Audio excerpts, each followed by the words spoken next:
एक बात अपने जीवन में सदा उतार कर, घर में अगर तुलसी का क्यारा है तो तुलसी महारानी हमें ये बता देती है कि हमारे घर में सुख आने वाला है कि दुख आने वाला। जैसे शनि अपना प्रकोप दे रहा है या शनि उतर रहा है, ये किसी से पूछने की जरूरत नहीं पड़ती, अपने आप मालूम पड़ जाता। कैसे? शनि कथा अगर आपने सुनी हो तो उसमें व्याख्यान आता है शनि कथा में,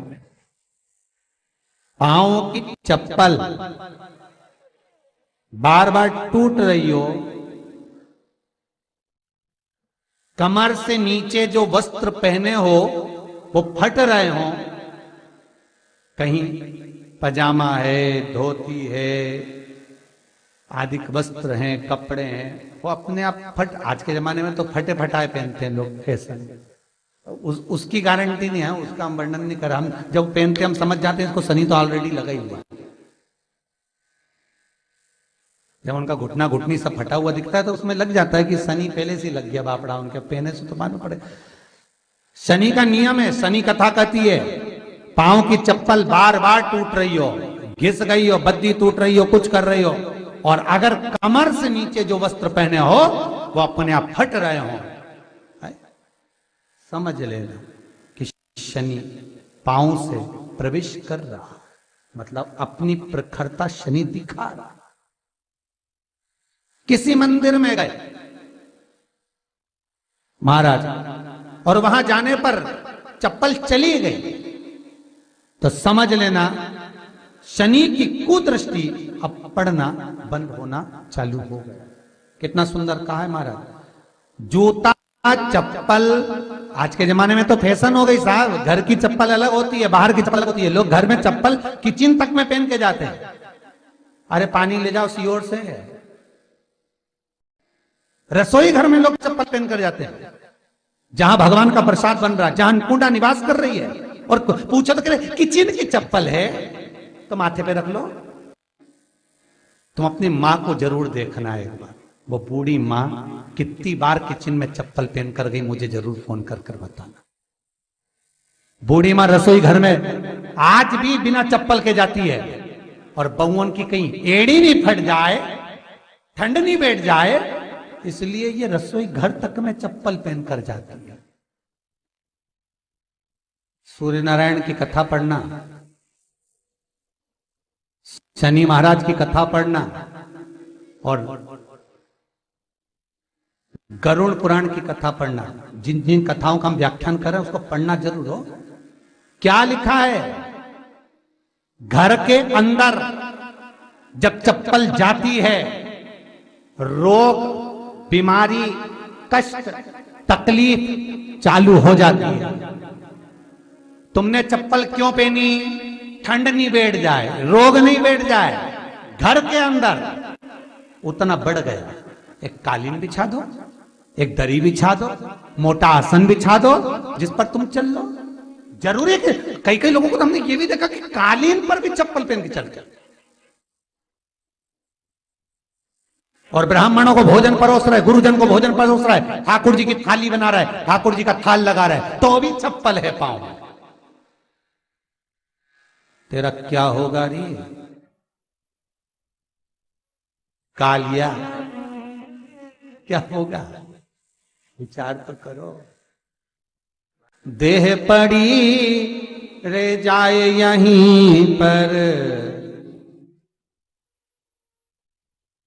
फिर कुंडल और नगीना, क्या हरि नाम नहीं तो जीना। अभी भी सुधर जाओ रे, अभी भी सुधर जाओ, नहीं सुधरो तो सिधर जाओ रे, या तो सुधरो नहीं तो सिद्धरो, थोड़ा सुधरो। रसोई घर में अन्नपूर्णा रहती है, रसोई घर में शिव महापुराण की कथा कहती है जब भगवान शंकर को मां जगत जननी भोजन करा रही थी, शंकर जी ने वर मांगा था अन्नपूर्णा से, ए अन्नपूर्णे, तुम मेरे घर के बच्चों का भरण पोषण कर रही है। इस मृत्यु लोक में जितने मनुष्य जन्म लेते हैं ये मेरे पुत्र कहलाते हैं। तो अन्नपूर्णा ने कहा, चिंता मत करना भोलेनाथ, जिस जगह पर एक स्त्री, बेटी, कन्या या घर की बहू या बूढ़ी मां भोजन बनाएगी, उस जगह पर मैं अन्नपूर्णा उसके शरीर में प्रवेश करूंगी। और वो रसोई घर नहीं होगा, वो मेरा और तुम्हारा मंदिर कहलाएगा। अब मंदिर में चप्पल पहनकर भोजन का निर्माण करना ये श्रेष्ठता है। एक आसन पटक लो आप रसोई घर के अंदर, जिस आसन पे खड़े होकर आप भोजन बना लो, मोटा सा आसन रख लो, चप्पल की जरूरत ही नहीं। श्रीमद् भागवत कथा कर रही है, तुलसी का मात्र तो शनि अपनी दृष्टि बता देता है। शास्त्र कहता है जब घर के अंदर प्रवेश करने के, जब आप घर में प्रवेश करें तो एक कोने में चप्पल को उतार दें। बाहर जगह नहीं है तो घर के अंदर प्रवेश कर कर लेफ्ट में चप्पल को उतार दें, और 7 या 3 कदम के अंदर चप्पल उतर जाना चाहिए घर के अंदर में। और उसके बाद अगर चप्पल अंदर प्रवेश कर रही है तो राहु केतु शनि के साथ प्रवेश करते हैं, जिसके घर में बीमारी कभी पीछा नहीं छोड़ती। शनि कथा, सूर्य की कथा का स्मरण करिए, आपको मालूम है, पहचान हो जाता है। महाराज तुलसी बता देती है कि आपके घर की दशा क्या है। बार बार जल डालने के बाद भी तुलसी सूख रही है, बार बार आप पूजन कर रहे हैं, पाठ कर रहे हैं, तो भी तुलसी के दल सूख रहे हैं। तुलसी बता देगी कि तुम्हारे घर में तकलीफ आने वाली है, कष्ट आने वाला है, सूख रही है।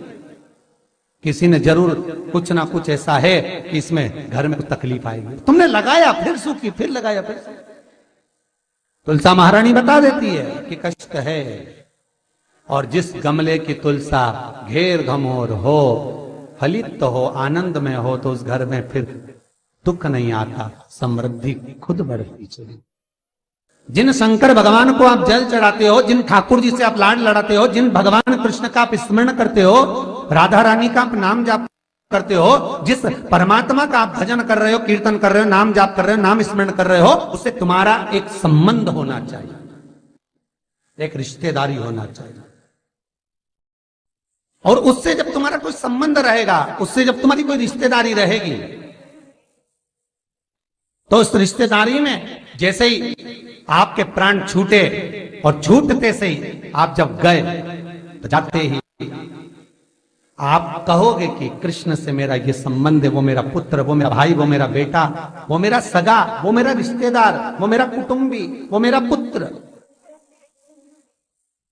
जब कहोगे तो तुरंत प्रवेश हो जाए। महाराज भगवान से संबंध होना चाहिए। कई लोग भगवान को सवेरे से रिझाने बैठते हैं तो भगवान को बनी बनाई बात कहते हैं, ये पाठ कर लो, ये पाठ कर लो, ये पाठ कर लो, ये स्तुति कर लो, सारा बना बनाया। तुमने अपने दिल से कौन सी स्तुति गाई? तुमने अपने दिल से कौन सा भगवान को निवेदन करा, कौन सा नमन करा? बस सवेरे उठना है, नहाना है, भगवान के सामने जाना है, भगवान को नहलाना है, कपड़े पहनाना है, अगरबत्ती लगाना है, थोड़ा सा शक्कर का भोग लगाना।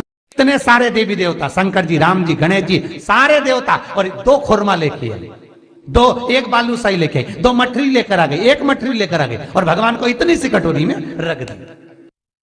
अब बोले, कई लोगों से पूछा, इतनी सी कटोरी में 1 मठरी, 1 खुरमा, और रोज मठरी खुरमा एक साथ नहीं रखती। वो तो आज दिन मठरी का भोग लगा दिया, कल खुरमे का लगाएगी, परसों गुजिया का, परसों पपड़िया का, कोई डब्बे में भरे भराए रखे, रख दिया। और 1 लड्डू रोज लगा देगी, इतना बड़ा। तो पूछा, इतना सा लड्डू और इतने सारे भगवान कैसे खाते होंगे? तो क्या भाव से